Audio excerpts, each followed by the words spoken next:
10-ാം നൂറ്റാണ്ടിലെ കൊർദോവ എങ്ങനെയായിരുന്നു എന്ന് ചിത്രീകരിച്ച് വെച്ചിട്ടുണ്ട്. ഇതാണ് വാദി അൽ കബീർ എന്ന പുഴ.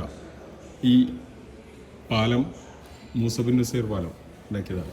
ആ പാലം കടന്നിരുന്നെങ്കിൽ വലിയൊരു കോട്ട ഉണ്ടായിരുന്നു. ഈ കോട്ടയിലാണ് ഒരു സിറ്റി ഉണ്ടായിരുന്നത്. ഇതിലാണ് പള്ളി. ഇന്നിപ്പോൾ ഒരു ചർച്ചയാക്കി മാറ്റിയിട്ടുണ്ട്. മസ്ജിദ് കത്തീഡ്രൽ എന്നാണ് മസ്ജിദ് കത്തീഡ്രൽ.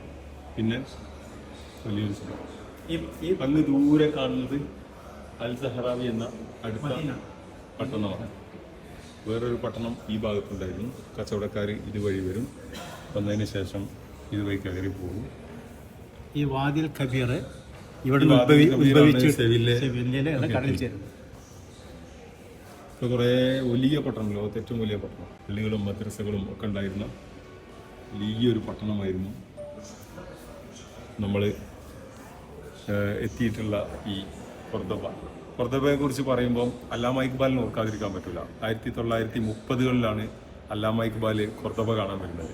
അദ്ദേഹം അന്ന് ആ പള്ളി കണ്ടതിന് ശേഷം എഴുതിയ കവിത വളരെ പോപ്പുലറാണ്. അത് ഇവിടെ സ്പാനിഷിലേക്ക് മാറ്റിയിട്ട് പ്രദർശിപ്പിച്ചിട്ടുണ്ട്.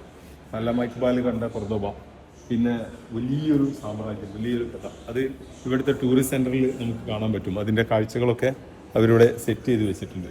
അത് പണ്ടത്തെ കൊർദോബയുടെ സ്റ്റൈലുകളും മറ്റുമൊക്കെ.